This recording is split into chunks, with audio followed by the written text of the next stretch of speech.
मोदी जी है पावर में अगले 5 सालों के लिए, लाइकली, मोस्ट लाइकली। कुछ लोग ये कहते हैं कि post that he may not want to be PM.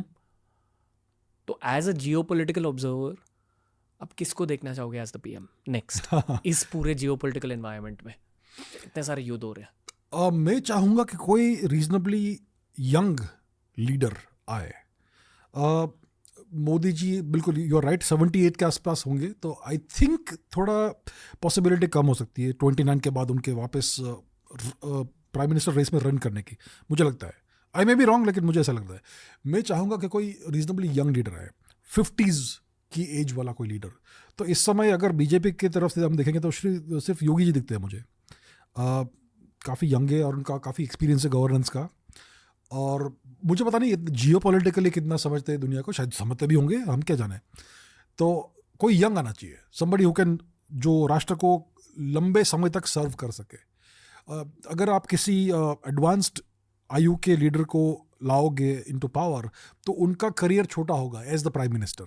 अगर किसी के पास वो क्षमता है लंबा रेस खेलने की, तो ऐसा कोई लीडर आना चाहिए। सो आई थिंक योगी जी आ सकते हैं परहैप्स। बीजेपी में पता नहीं और कौन लीडर्स है जो उस एज ग्रुप में हो सकते हैं, आई एम नॉट श्योर। जो हमारे अगले पीएम होंगे, मैं मानता हूँ कि उनका एक बहुत बड़ा रोल रहेगा जियोपॉलिटिकली। हर पीएम का रोल रहता ही है, बिल्कुल, पर जो अगले वाले होंगे उनका और भी ज़्यादा बड़ा रहेगा। हाँ, क्योंकि उस समय 2029 के आसपास भारत की इकोनॉमी में भी 6-7 ट्रिलियन की हो चुकी होगी, और हम बिल्कुल पुश कर रहे होंगे तो कि हम 10 ट्रिलियन के मार्क को क्रॉस करें। और अगर आपकी इकोनॉमी 10 ट्रिलियन को क्रॉस करती है, तो आपको उसके वो अचीव करने के लिए एक बहुत ही विगरस लीडर चाहिए, बहुत ही क्लियर माइंडेड लीडर चाहिए। और उस समय काफ़ी सारे दूसरे राष्ट्र भी चाहेंगे कि आपकी इकोनॉमी ग्रो नहीं हो, तो आपको वो सारे कॉन्फ्लिक्ट्स और वो सारे टेंशन्स को मैनेज करना होगा। तो हाँ, बिल्कुल एक स्ट्रॉन्ग लीडर चाहिए उस समय। Who is also good diplomat in some way. अगर आप अच्छे डिप्लोमेट नहीं हो, तो आपको किसी को अपॉइंट करना है as a good foreign minister, as a diplomat. और ऑब्वियसली आपको खुद भी you need to have good interpersonal skills, अगर दुनिया के लीडर्स के साथ आपको डील करना है तो ये सारे क्वालिटीज़ होने चाहिए डेफिनेटली। मेरा पर्सपेक्टिव ये है कि a leader should always be a warrior, क्योंकि इंटरनेशनल रिलेशंस एसेंशियली वॉर का एक रूप है। Diplomacy is a form of warfare. हर जो इंटरनेशनल रिलेशनशिप है वो वॉरफेयर का ही कोई ना कोई फॉर्म है। अगर आपके मित्र हैं, उनके साथ भी आपका कुछ ना कुछ तो तनाव होगा, कुछ ना कुछ टेंशन होगा। आपके दुश्मन हैं, उनके साथ तो होना ही है वो। तो आई थिंक, देखिए, यूएस में बहुत सारे प्रेसिडेंट्स हुए हैं जिन्होंने आर्मी में सर्व किया है, मिलिट्री में सर्व किया है। I think the best leader is always a warrior.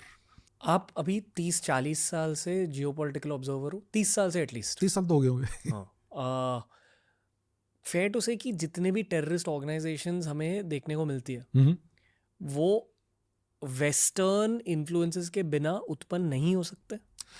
किसी ना किसी का इन्फ्लुएंस लगता है। देखिए, अगर आपको टेररिस्ट आउटफिट खड़ा करना है, मैं नहीं एडवाइस करूंगा किसी को भी, बट किसी को करना है जैसे हाइपोथेटिकली, तो उसके लिए उनको मैन पावर चाहिए। मैन पावर को खाना देना है, उनको ट्रेनिंग देना है, उनको कपड़े देने हैं, उनको आर्म्स एंड एम्यूनिशन देना है, उनको शेल्टर देना है, उनको वेपन्स का और एम्यूनिशन का सप्लाई रूटीनली रेगुलरली चाहिए।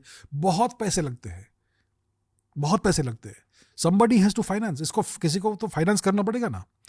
और अगर आपको 10 साल 20 साल तक चलाना है ऑर्गेनाइजेशन को, तो you need a very powerful and very wealthy sponsor. तो जनरली एक बड़ा राष्ट्र ही ऐसा सस्टेन कर सकता है। तो ये टिपिकल प्रॉक्सी वॉरफेयर का सिनारियो है, जब आप किसी दूसरे राष्ट्र में, जो आपका शत्रु है, उसकी टेरिटरी पर आपका एक प्रॉक्सी खड़ा करो और उसको आप फाइनेंस करो। देखिए, बहुत सिंपल एग्जाम्पल है जो सबको, हर कोई समझेगा।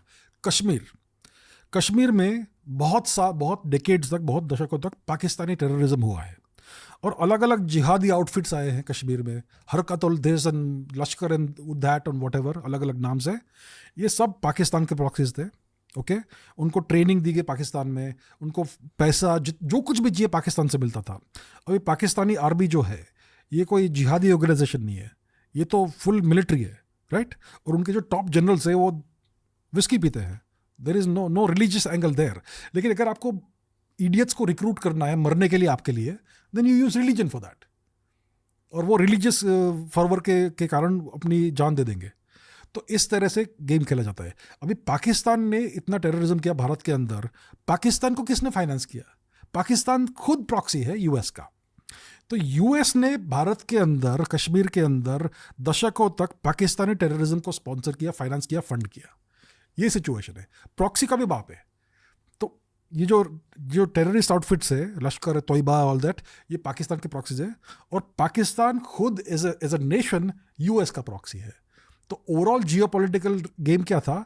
यूएस भारत को डिस्टेबलाइज कर रहा था, लेकिन हमें दिख रहा है कि पाकिस्तानी टेररिस्ट है यहाँ पे। तो बहुत न्यूआंस चीज़ें है, but that's how it works.